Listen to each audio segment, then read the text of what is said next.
dear students, I hope all are happy and safe. So safe ஆருங்க, ஹாப்பியாக இருங்க, ஸ்டடீஸில் concentration பண்ணுங்கள், ஓகேவா? ஸோ நம்ம இன்றைக்கி டுடே கிளாஸில் சிவிக்ஸ் பார்க்க போகிறோம். சிவிக்ஸ் செகண்ட் லெசன் வாங்க கிளாஸில் போகலாம். So the central government last கிளாஸ்லேயே நம்ம பார்த்தோம் ஃபெடரல் கவர்மெண்ட்னு பார்த்தோம். அப்போ ஃபெடரல்னா சென்ட்ரல் அண்ட் ஸ்டேட்டு கூட்டாட்சி முறையில் தட் மீன் அரசு வந்து நிர்வாகம் பண்ணுறது. அப்போ நம்ம ஃபஸ்ட் ஒன்று வந்து சென்ட்ரல், அதுக்கப்புறம் தான் ஸ்டேட் கவர்மெண்ட் பற்றி பார்ப்போம். இப்போ நம்ம ஃபஸ்ட்டு பார்க்க போகிறது சென்ட்ரல் கவர்மெண்ட், யூனியன் கவர்மெண்ட்னு கூட சொல்லுவாங்க. Okay, central government learning objectives parma to know the powers of the president and the vice president. Okay, the powers president தான் நம்ம first citizen சொல்லுவாங்க. இந்தியாவோட first citizen யாருனாலே நம்மளோட president தான். அதுக்கப்புறம் அவருக்கு கீழே இருக்கிற யாருன்னா vice president. அவங்களுடைய powers and functions பார்ப்போம். அதுக்கப்புறம் to know about that prime minister, okay, prime minister and the council of ministers அவங்களை பற்றி பார்ப்போம். To understand the Lok Sabha and Rajya Sabha, Lok Sabha lower house, Lok Sabha is also known as the lower house. Next Rajya Sabha, okay, higher house, that means upper house சொல்வாங்க. Lok Sabha is the lower house, Rajya Sabha is the upper house. To know about the Supreme Court, okay, Supreme Court. So இதை பற்றி நம்ம பார்க்க போகிறோம். வாங்க lesson உள்ள போகலாம். Introduction.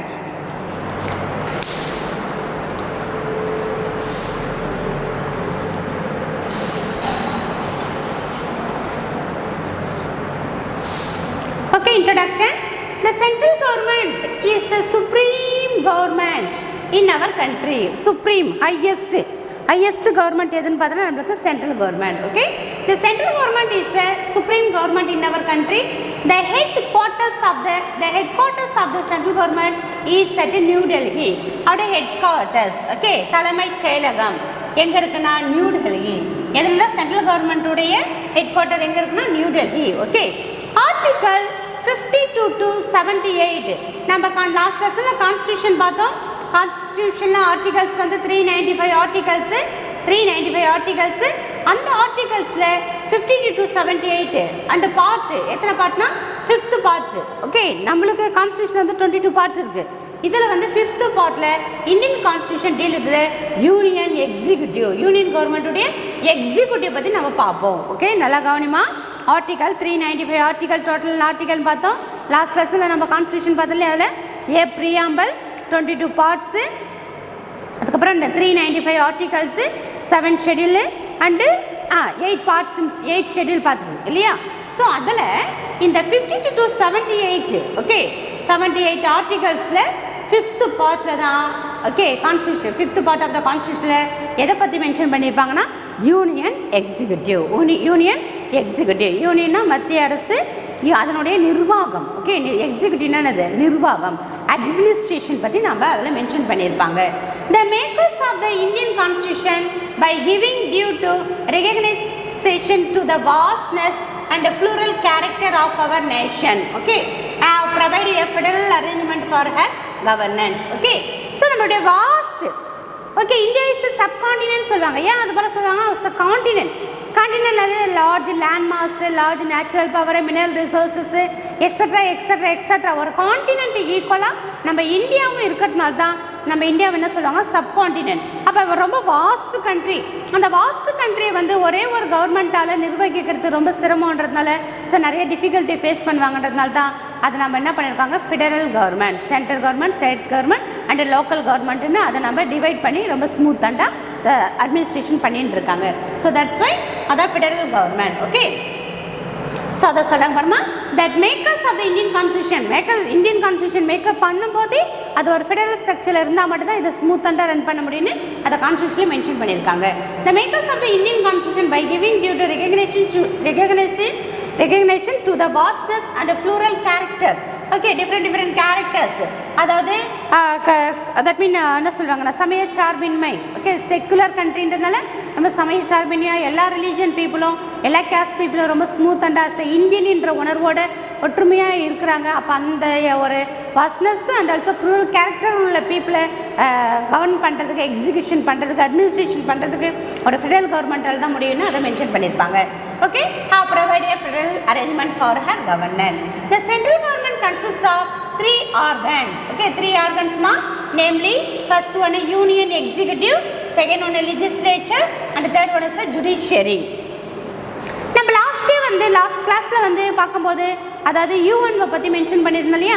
அப்போ யுனைடெட் நேஷன் ஆர்கனைசேஷன் பார்க்கும்போது அவருடைய அட்மினிஸ்ட்ரேஷன் பவர் பார்க்கும்போது எப்படி சொன்னோம் இல்லையா, அதாவது executive, legislature, executive and judiciary அப்படி தான் இருக்குன்னு சொல்லியிருந்தோம் இல்லையா. எந்த ஒரு கவர்மெண்ட்டாலும் இந்த 3 ஆர்கன்ஸில் தான் இருக்கும். ஓகே, அப்போ என்னென்னா ஃபர்ஸ்ட் ஒன்று யூனியன் எக்ஸிக்யூட்டிவ். யூனியன் கவர்மெண்ட்னால நம்ம யூனியன் சேர்த்துக்கிறோம், ஆனால் executive, legislature and judiciary, executive, legislature, judiciary. Union government பார்க்கறதுனால அங்கே என்னன்னு சொல்கிறாங்கன்னா union executive, legislature and judiciary, the 3 organ. Note பண்ணிக்கோங்கம்மா. Central government consist of 3 organ. First one is union executive, second one is legislature and third one is judiciary. The union executive consists of the president of India. First அவங்க தான் ஹெட்டாக இருப்பாங்க. Administration power, நிர்வாகத்தில் யார் தான் highest அத்தாரிட்டினா the president of India. அதுக்கப்புறம் the vice president and the council of minister headed by the prime ministers and attorney general of India. Okay, இதெல்லாம் வந்து எதில் வரும்னா எக்ஸிக்யூட்டிவ்ல வரும். The legislature is known as the parliament. லெஜிஸ்லேச்சருக்கு இன்னொரு பேர் வந்து parliament. It consist of two houses, namely Rajya Sabha and Lok Sabha. Okay, Rajya Sabha and Lok Sabha இதெல்லாம் வந்து பார்லிமெண்ட், அதாவது ஜுடிஷியரியில் இது லெஜிஸ்லேச்சரில் வரும். Next the judiciary, union judiciary consist of the supreme court of India. Okay, இது அப்படியே தான் நம்ம ஒரு டயக்ராமாக பார்க்க போகிறோம். வாங்க பார்க்கலாம். சென்ட்ரல் கவர்மெண்ட்டு எந்த ஒரு கவர்மெண்ட்டாக இருந்தாலும் நம்மளுக்கு 3 ஆர்கன் சொல்லியிருந்தோம் இல்லையா, எக்ஸிக்யூட்டிவ், லெஜிஸ்லேச்சர், judiciary. Okay, அதே போல இங்க central government and also union. Okay, is also known as the union. Okay, so அப்ப union executive, union legislature and union judiciary. Okay, நம்ம பார்க்கலாம். எக்ஸிக்யூட்டிவ் நிர்வாகத்தன்மை, நிர்வாகத்தில் யாரெல்லாம் இருப்பாங்கன்னா administration. Executive also known as administration.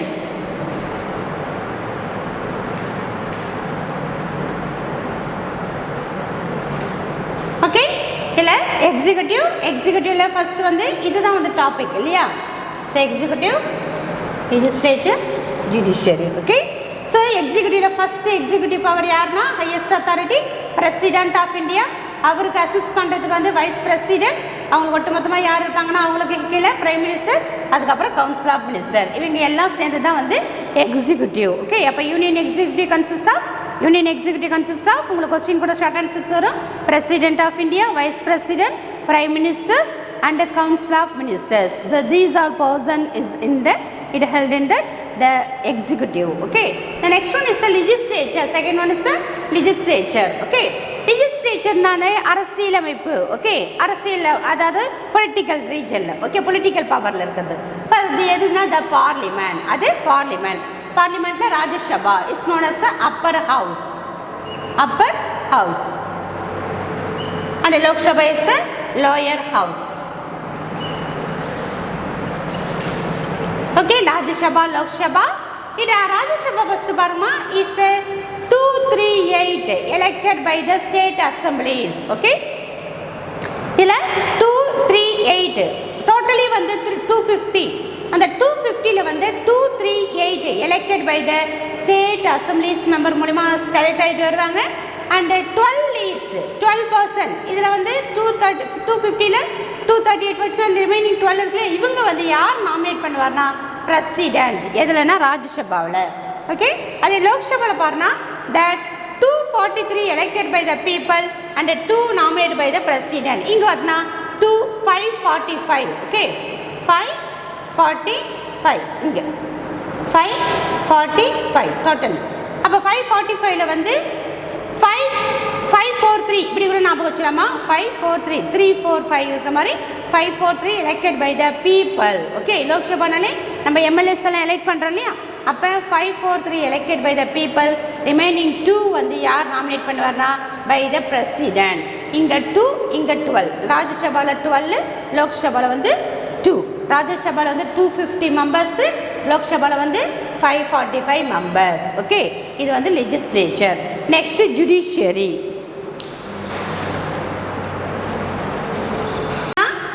judiciary. Okay, judiciary. Judiciary na is a law. Okay. So adla first highest authority, highest judicial officer yarna the Supreme Court of India. Supreme Court of India. அதுக்கப்புறம் யாருன்னா chief justice of India. Next other judges 27. Other judges 27. So இவங்க தான் எதில் வருவாங்கன்னா judiciary. Okay, so these are the central government. Okay, அப்படியே one time பார்த்துக்கோங்கம்மா. இப்போ நம்ம பார்க்க போகிறது the president of India. Okay, நம்ம ஜுடிஷியரி எக்ஸிக்யூட்டிவ் பார்த்தோம்லே எக்ஸிக்யூட்டிவ், லெஜிஸ்லேச்சர், ஜுடிஷியரி பார்த்தோம்லே அதில் எக்ஸிக்யூட்டிவில் ஃபஸ்ட்டு எக்ஸிக்யூட்டிவ் தான் நிர்வாகத்திறமை. தட் மீன் அட்மினிஸ்ட்ரேஷன் பவரே யார் கையில் தான்னா the highest authority is a president of India. Okay, the president of India. இங்கே ஒரு படம் இருக்குது பாருமா, ஒரு ஃபோட்டோ இருக்குது பாருங்கள். Doctor Rajendra Prasad. Doctor Rajendra Prasad the first president of India. First president of India. Okay, நம்ம லாஸ்ட் லெசனில் பார்த்தோம். லாஸ்ட் லெசனில் வந்து கான்ஸ்டியூஷன் ஆஃப் இந்தியா பார்த்தோம், இந்தியன் கான்ஸ்டியூஷன் பார்த்தோம். அதில் வந்து நம்மளுக்கு பிரசிடென்ட் பற்றி சொல்லி தட் மீன் ராஜேந்திர பிரசாத். இது யாருன்னா கான்ஸ்டியூஷன் அசம்பிளின்னு ஒன்று பண்ணாங்க இல்லையா, அதாவது நம்மளுடைய இந்தியன் கான்ஸ்டியூஷன் உருவாக்கணுன்ற நோக்கோட ஒரு கான்ஸ்டியூஷன் அசம்பிளி ஒன்று ஏற்படுத்தினாங்க. அந்த அசம்பிளிக்குடைய ஹெட்டு வந்து சச்சிதானந்த சின்ஹா இருந்தாங்க. அவங்க வந்து இறந்ததுக்கப்புறம் அது நம்மளுடைய டாக்டர் ராஜேந்திர பிரசாத் தான் அதுக்கு தலைமை ஏற்றாங்க. ஸோ அவங்க தான் பின்னாடி வந்து பிரசிடெண்ட்டாக, அதாவது நம்மளுடைய ரிப்பப்ளிக்கு சுதந்திரம் அடைஞ்சது. அதுக்கப்புறம் ரிப்பப்ளிக் வந்ததுக்கப்புறம் ஃபஸ்ட்டு பிரசிடெண்ட் எலெக்ஷன்லாம் வச்சு ஃபஸ்ட்டு பிரசிடெண்ட் யாரா நம்மளுக்கு டாக்டர் ராஜேந்திர பிரசாத். ஓகே, ஆனால் நம்ம இப்போ பிரசிடெண்ட் பார்க்க போகிறோம். அப்போ நம்மளுடைய பிரசிடெண்ட் இப்போ யாருன்னா Ramnath Kovind. Okay,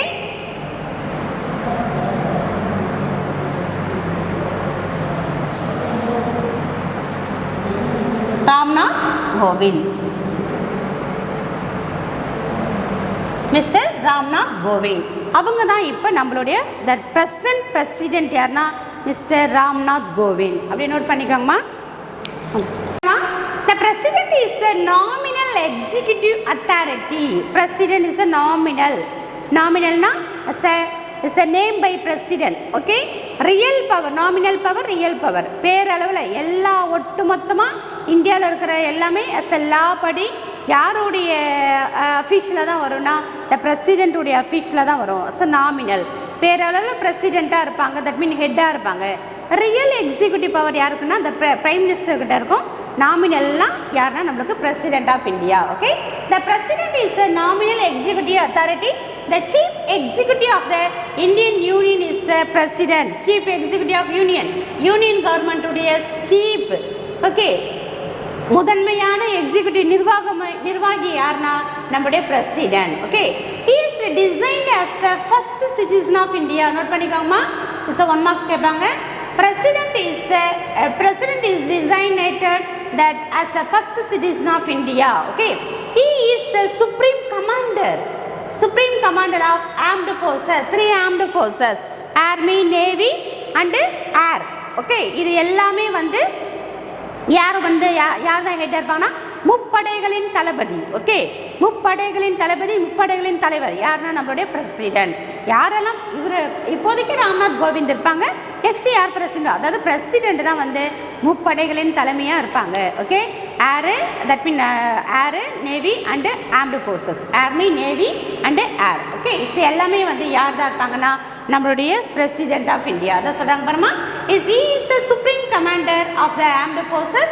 The president is also the constitutional head of the union executive. இது 1 marks வருமா, constitutional head. Okay, constitutional head of that union executive உடைய தலைமை. ஓகே, ஹெட்டாக இருப்பாங்க. கான்ஸ்டிடியூஷனலாக அரசியல் சார்ந்த தலைமை யாருன்னா நம்மளுடைய பிரசிடென்ட் தான்.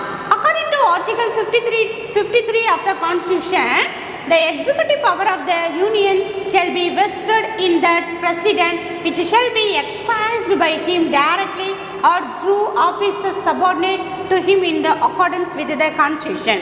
ஓகேவா, ஆர்டிகல் 53 படி எல்லா நிர்வாகமும் எல்லா அஃபிஷியல் மேட்டரும் யாருடைய தலைமையிலேருந்து தான் வரும், யாருடைய சைனோடு தான் வரும்னா பிரசிடென்ட் தான் வரும். அவருக்கு நிறைய அஃபிஷியல்ஸ் வைஸ் பிரசிடென்ட் இருப்பாங்க, பிரைம் மினிஸ்டர்ஸ் இருப்பாங்க, கவுன்சில் ஆஃப் மினிஸ்டர்ஸ் இருப்பாங்க, கேபினெட் மினிஸ்டர்ஸ்னு தனியாக இருப்பாங்க.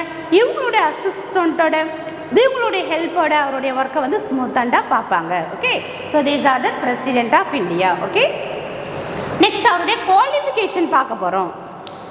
பாருமா, qualification for the election as president. Okay, என்னென்ன குவாலிஃபிகேஷன் இருக்கணும்? Okay, it's a very important 5 marksமா. He should be a citizen of India. இங்க he or she னு கூட போட்டுக்கலாம். he or she. Okay, he or she ஏன்னா பிரசிடென்ட் வந்து ஆண் மட்டும் தான் இருக்கலாம், பெண்ணு கூட இருக்கலாம். ஓகே, ஸோ அப்போ he or she மென்ஷன் பண்ணிக்கலாம். ஓகே, he இப்போ நம்ம இப்போதைக்கு ஏன் வந்து அங்கே he போட்டுக்கணும்? இப்போ நம்மளுக்கு ராம்நாத் கோவிந்த் இருக்கிறதுனால அங்கே he மென்ஷன் பண்ணிக்கிறாங்க. அஸ் ஜென்ரலி என்ன நம்மளுக்கு he or she தான் மென்ஷன் பண்ணணும். he should be a citizen of India. இதுதான் ஃபர்ஸ்ட் குவாலிஃபிகேஷனே. ஓகே, யார் வேணா இந்தியாவில் பிறந்த எந்த ஒரு குடிமகனாக இருந்தாலும் சரி, குடிமகளாக இருந்தாலும் சரி, அஸ் சிட்டிசனாக இருக்கிற பட்சத்தில் யார் வேணா அவங்களுக்கு அந்த அவங்களுக்கு அந்த திறமை இருந்துச்சுன்னா, அவங்களுக்கு அந்த பவர் இருந்தது, அவங்க வந்து பிரசிடெண்ட்டாக ஆகலாம். ஓகே, நெக்ஸ்ட் பாருமா, qualification for the election as president. Okay, so இப்போ குவாலிஃபிகேஷன் ஃபர்ஸ்ட் ஒன்று, he should be a citizen of India. அவங்க சிட்டிசனாக இருக்கணும், அதை நம்ம ஆல்ரெடி பார்த்துட்டோம். Second one, he must have completed the age of 35 years. Okay, அவங்க எத்தனை ஏஜ்? ஃபர்ஸ்ட் ஒன்று எல்லாருமே ஜென்ரலாக சொல்லிட்டாங்க, சிட்டிசனாக இருந்தால் போதும். ஓகே, இந்தியாவில் பிறந்த நம்ம ஆல்ரெடி வந்து அவங்களுக்கு என்னென்ன எப்படி வந்து அவங்க சிட்டிசனாக அடைவாங்கன்றது நம்ம லாஸ்ட் கிளாஸ்லேயே பார்த்துட்டோம். ஓகே இல்லையா? அப்போ சிட்டிசனாக இருக்கிற பட்சத்தில் அவங்க வந்து பிரசிடெண்ட்டுக்கு எலிஜிபிளாக ஆனவங்க, ஃபர்ஸ்ட் குவாலிஃபிகேஷன். செகண்ட் ஒன்று, he must have completed 35 years. Okay, அவங்க 35 years வந்து கம்ப்ளீட் பண்ண பர்சனாக இருக்கணும். Okay, the third one, he must not hold any office of profit under the union, state or local government. இப்போ அவங்க வந்து பிரசிடெண்ட்டுக்கு எலெக்ஷனுக்கு நிற்கும் போது, அஸ் பிரசிடெண்ட்டாக இருக்கும்போது அவங்க வந்து யூனியன் கவர்மெண்ட்டுக்கிட்டையோ, ஸ்டேட் கவர்மெண்ட்டுக்கிட்டையோ, லோக்கல் கவர்மெண்ட்டுக்கிட்டையோ எந்த ஒரு சம்பளம் வாங்கக்கூடிய வேலையில், அதாவது எந்த ஒரு ஜாப்லேயும் அவங்க அகாமடேட் ஆகிருக்கக்கூடாது.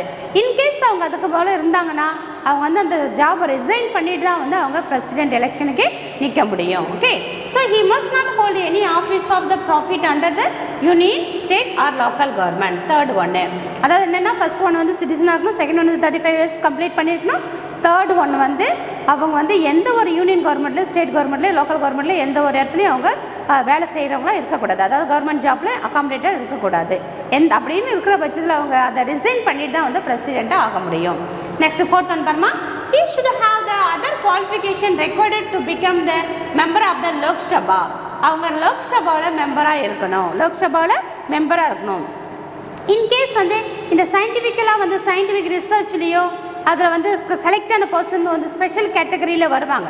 அதுபோலன்னா அவங்க வந்து லோக்சபாவில் மெம்பராக இல்லைன்னா கூட அவங்க நாமினேட் ஆகிட்டு ஒரு 3 or 6 months அவங்க வந்து அவங்க பவரை வந்து வெளிப்படுத்தலாம். ஐ மீன் அவங்க எலெக்டட் பர்சனாக அவங்க ஆகணும், அதாவது அந்த அதுக்கான ரெக்கவரபிள் ஓட்டை வந்து அவங்க எலெக்ட் பண்ணணும். ஓகே, ஸோ அதான் வந்து as a member of Lok Sabha, he should have other qualification required to become a member of the Lok Sabha. அவங்க லோக் சபாவில் மெம்பராக இருக்கணும். His or her name should be proposed by at least 10 electors, okay, and seconded by another 10 electors of the electoral college which elected as the president. Okay, நம்ம election president எப்படி elect பண்ணுறது பார்த்தோம். Last but not least என்னன்னா எலெக்டரல் காலேஜ்னு ஒன்று வச்சு தான் அவங்க வந்து பிரசிடெண்ட்டை எலெக்ட் பண்ணுவாங்க. அப்போ எலெக்டரல் காலேஜ் வச்சு பண்ணும்போது 10 members வந்து அவங்க வந்து ஃபர்ஸ்ட் ப்ரிஃபரன்ஸ் கொடுக்கணும், அதாவது ப்ரப்போஸ் பண்ணணும். ப்ரப்போஸ் பண்ணால் முன்மொழிதல் சொல்லுவாங்க தமிழில். முன்மொழின்னா அவர் பேரை வந்து ஃபஸ்ட்டு ஒரு 3 members வந்து அதில் அவங்க சாலிடாக அவர் பேரை வந்து அவருக்கு மெஜாரிட்டியாக இருக்கணும். அதுக்கப்புறம் அவங்க சொன்னதுக்கப்புறம் வழிமொழிதல் சொல்லுவாங்க. செகண்ட் வந்து அனதர் 10 members வந்து அவங்க சொல்கிறது அந்த ஃபஸ்ட்டு 10 members சொல்கிறாங்க இல்லையா, அதை வந்து தட் மீன் ஏற்றுக்கிற பர்சனாக அவங்க சொல்கிறது கரெக்டு, அதுக்கு நாங்கள் ரெடின்னு சொல்லிட்டு அவங்க அந்த ஓட்டை வந்து அவங்களுக்கு கொடுக்குறவங்களா இருக்கணும். அதான் முன்மொழிதல் வழிமொழிதல் சொல்கிறாங்க. ஃபஸ்ட்டு வந்து முன்மொழிகிறவங்க, இவர் தான் வந்து பிரசிடெண்ட்டாக நிற்கிறாருன்னு. அனதர் 10 members வந்து ஓகே அவர் எலிஜிபிளாக இருப்பாங்க, அவங்களுக்கு அவங்க நிற்கிறதுக்கு எனக்கு சம்மதம்னு சொல்லிட்டு, ஃபார் எக்ஸாம்பிள் ராம்நாத் கோவிந்த்னா ராம்நாத் கோவிந்த் நிற்கிறதுக்கு எனக்கு சம்மதம்னு சொல்லிட்டு அவங்க வழிமொழியணும், செகண்டடாக அவங்க பண்ணணும். அதான் electoral college. Okay, so these are the qualification of the பிரசிடென்ட்மா. கீழே பாருமா, the president cannot be a member of the parliament or a state legislature if he she இங்கே சொன்னாலே இந்த பாயிண்ட்டுமா, இங்கே சொன்ன தேர்ட் பாயிண்ட் ப்ராஃபிட் எந்த ஒரு கவர்மெண்ட்லையும் வேலை செய்யக்கூடாதுன்னு சொன்னாலே அதுதான் அது. வேலை செய்யக்கூடாதுன்னா அவங்க செஞ்சுன்னு இருக்கலாம். இந்த பிரசிடெண்ட்டாக நிற்கும் போது அவங்க வந்து அதை ரிசைன் பண்ணியிருக்கணும். The president cannot be a member of the parliament or state legislature. If he is a member of any legislature, his seat will be deemed to have been vacated on the date he or she assumed the office of the president. இங்கே வந்து job சொல்லியிருந்தேன், ஏதோ government ஜாப்பில் அவங்க இருந்தாங்கன்னா அதை resign பண்ணியிருந்தேன். இங்கே வந்து அவங்க வந்து அஸ் எ மெம்பர் ஆஃப் எம்பியாவோ இல்லாட்ட வந்து எம்எல்ஏவோ இல்லாட்ட வந்து கவுன்சில் ஆஃப் மினிஸ்டர்ஸோ தட் மீன் வார்டு மெம்பர்ஸாவோ ஏதோ சம்திங் இருக்கிறாங்க. என்ன அதையும் அவங்க அந்த சீட்டை வந்து வேக்கன்ட் பண்ணிவிட்டு அதை விக்கெட் பண்ணிவிட்டு அதை வந்து ரிசைன் பண்ணி ராஜினாமா பண்ணிட்டு தான் வந்து பிரசிடெண்ட்டுக்கு நிற்கணும். அங்கேயும் நான் ஒரு பிரசிடெண்ட்டு நிற்கிடுவேன், நான் தோற்றுருவேன்னு என்னன்னு தெரியல, அதனால் வந்து அது அப்படியே அந்த எம்பி பதவி அப்படியே இருக்கட்டும், நான் பிரசிடெண்ட்டாக தோற்றுருந்தா கூட நான் மறுபடியும் வந்து அதில் ஜாயின் பண்ணா அப்படியெல்லாம் இல்லை. இந்த எம்பியாக இருந்தால் கூட அவங்க ரிசைன் பண்ணிட்டு தான் வந்து ரிசைன் பண்ணால் மட்டும்தான் பிரசிடெண்ட் எலெக்ஷனுக்கு அவங்க எலிஜிபிளாகவே இருப்பாங்க. ஸோ இதான் வந்து இங்கே ஜாபில் இருந்தாங்கன்னா அதை ரிசைன் பண்ணிடணும். இங்கே வந்து எம்பியாவோ எம்எல்ஏவோ இல்லாட்டா வந்து லோக்கல் கவர்மெண்ட்டில் மெம்பராகவும் இருந்தாங்கன்னா அதை ரிசைன் பண்ணால் மட்டும்தான் அவங்க பிரசிடெண்ட்டுக்கு நிற்க முடியும். These are the qualification to member of the president. Okay, elected as a president. அப்படியே ஒன் டைம் பார்த்துக்கோங்கம்மா. இங்கே ஒரு பாக்ஸ் இருக்கு பாருங்கம்மா. Do you know? It's very very important. Short ஆன்சரில் கேட்பாங்க. It is a well-known fact that the President of India resides at Rashtrapati Bhavan in New Delhi. Okay, அவங்க எங்கே ரெசைட் இருப்பாங்க, எங்கே வசிப்பாங்கன்னா இந்த ராஷ்டிரபதி பவன், அதாவது அவங்க குடியிருக்கிற பிளேஸுக்கு என்ன நேம்னா Rashtrapati Bhavan. The residence and also office, அந்த ராஷ்டிரபதி பவன்லே தான் அவங்க வீடும் இருக்கும் அண்ட் ஆல்சோ அவங்க ஆஃபீஸும் இருக்கும். Okay, the residence and the office of the president are located in the same building. இந்த ராஷ்டிரபதி பவன்லே இந்த நியூ டெல்லியில் இருக்கிற சேம் பில்டிங்லே தான் அவருடைய ஆஃபீஸும் இருக்கும், அவருடைய வீடும் இருக்கும். ஓகே, however he has ரொம்ப இம்பார்ட்டன்ட்மா, he has two other office and also resistance where he conduct office at least once a year. Okay, அது எதுனா they are the retreat building at Simla and the Rashtrapati Nilayam at Hyderabad. Okay, so இப்போ நம்ம ராஷ்டிரபதி பவன் மேலே பார்த்தது வந்து ராஷ்டிரபதி பவன் இன் new Delhi, அங்கே தான் வந்து பிரசிடென்ட் வந்து ரெசிடென்ஸாக இருப்பார், அதாவது அங்கே தான் வந்து வசிப்பார், அங்கே தான் அவரோட வீடாக இருக்கும். ஓகே, அண்ட் ஆல்சோ அந்த சேம் பில்டிங்லேயே வந்து அவரோட ஆஃபீஸ் இருக்கும், ஆஃபீஸும் அதே பில்டிங் தான், அண்ட் இருக்கிற வீடும் அவங்க ஃபேமிலியோட இருப்பாங்க இல்லையா, அதுவும் வந்து அந்த ராஷ்டிரபதி பவன்லே தான். ஆனால் வந்து இயர்லி ஒன்ஸ் வந்து அவங்க 2 பிளேஸ்க்கு வந்து மூவ் ஆவாங்க. சம்மரில் வந்து சிம்லாவுக்கும், சம்மரில் வந்து சிம்லா ரீட்ரீட் பில்டிங்க்கும், அண்ட் ஆல்சோ வின்டரில் வந்து இது வந்து நார்த்து, சிம்லா வந்து நார்த்து. ஓகே, சிம்லானா நார்த்து. சிம்லா எங்கே இருக்குன்னா இமாச்சல பிரதேஷ், அது சம்மர் டைம்லேயும். இது வந்து ஹைதராபாத் வந்து எஸ்பெஷலி தெலுங்கானா. ஓகே, தெலுங்கானாவில் வந்து இது சவுத்து.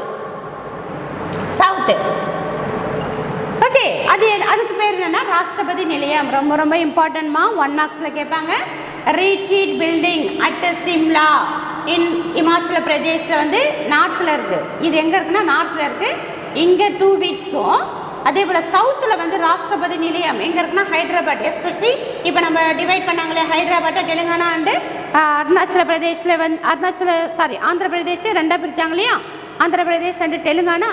ஸோ இப்போ தெலுங்கானாவில் இருக்குது. ஓகே, இங்கே 2 வீக்ஸ் இருப்பார், இங்கே வந்து சம்மர் சீசனில் இருப்பார், இங்கே வந்து வின்டர் சீசனில் இருப்பாங்க. This location, one in north, so that one in north and other one is south, symbolize the இது mention பண்ணுதுன்னா the unity of the country and the unity of the diverse culture of the people. ஒரு different cultures வந்து integrate பண்ணுற மாதிரி. Okay, இந்தியானாலே unity in diversity, வேற்றுமையில் ஒற்றுமை. நிறைய different sections of people, different language பேசுகிற people, different religions, conditions, caste, எந்த ஒரு இதுவாக இருந்தாலும் அஸ் இந்தியன் என்றாலே நம்ம எல்லாம் ஒற்றுமையாகிடும். அந்த ஒரு உணர்வை கொடுக்கணுன்றதுக்காகவும் அந்த வேற்றுமையில் ஒற்றுமை, எல்லா கல்ச்சர் நார்த்தாக இருந்தாலும் சவுத்தாக இருந்தாலும் சரி, எல்லாம் இந்தியான்ற உணர்வை ஏற்படுத்துறதுக்காக தான் அவர் வந்து நார்த்தில் வந்து சிம்லாவில் ஒரு 2 வீக்ஸும், சவுத்தில் வந்து தட் மீன் ஹைதராபாத்தில் 2 வீக்ஸும், அதாவது நார்த்தில் வந்து சவுத்து சம்மர்லேயும், இங்கே வந்து வின்டர்லேயும் வந்து 2 வீக்ஸ் அவர் அங்கே இருப்பாங்க. இருந்து அவங்க ஆஃபீஸ் அதாவது மேலே சொன்னாலே ராஷ்டிரபதி பவனில் அவங்க ரெசிடென்ஸும் இருக்கும் அண்ட் ஆல்சோ ஆஃபீஸ் இருக்கும்.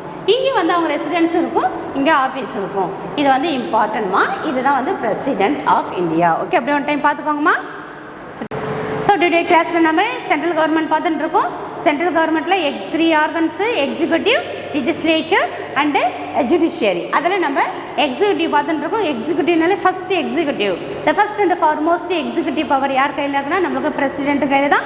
நம்மளுடைய பிரசிடென்ட் நம்ம யாருன்னா த ப்ரெசன்ட் பிரசிடென்ட் யாருன்னா நம்மளுக்கு த ராம்நாத் கோவிந்த். ஓகே, அவங்களுடைய குவாலிஃபிகேஷன் அவங்கன்றதுல ஜென்ரலாக பிரசிடென்ட்டுக்கு என்னென்ன குவாலிஃபிகேஷன்றதை பார்த்தோம். அவங்களுடைய ஆஃபீஸ் பார்த்தோம். அவங்க அதாவது இயர்லி ஒன்ஸ் வந்து நார்த்தில் 2 வீக்ஸும் சவுத்தில் 2 வீக்ஸும் இருப்பாங்க. அது நாட்டில் வந்து சிம்லா அண்டு சவுத்தில் வந்து நம்மளுக்கு ஹைதராபாத். ஓகே, ஸோ இது வரைக்கும் பார்த்துருக்குறோம். அவங்க பிரசிடெண்ட்டாக இருக்கிற பட்சத்தில் நம்மளோட குவாலிஃபிகேஷன் பார்த்துட்டோம். அவங்கள எப்படி வந்து எலெக்ஷன் பண்ணுவாங்க, எப்படி எலெக்ட் பண்ணுறதுக்கான எப்படி என்னென்ன ப்ரொசீஜர்ன்றதும் அண்ட் ஆல்சோ அவங்களுடைய பவர்ஸ் அண்ட் ஃபங்க்ஷன்ஸும் நம்ம நெக்ஸ்ட் கிளாஸில் பார்க்கலாம். ஓகே, டுடே கிளாஸில் லைன் பை லைனாக ரீட் பண்ணுங்கள். 1 மார்க்ஸ் மாதிரி ப்ரிப்பேர் பண்ணுங்கள். I will ask in the classroom. Okay, so thank you. Character, knowledge, confidence. SRK Higher Secondary School, Curriculum Parkland. I love my school, SRK. Best of the best is SRK. Bright future means SRK. Quality education, SRK. Knowledge power lasts forever. Faithful friends to see the culture. Lovely teachers can promise them. What's the culture we will start them? I love my school, SRK. Best of the best is SRK. Bright future means SRK. Quality education, SRK. Admission is going on from pre-KG to 12th standard. Group A1A, Maths, Physics, Chemistry, Biology.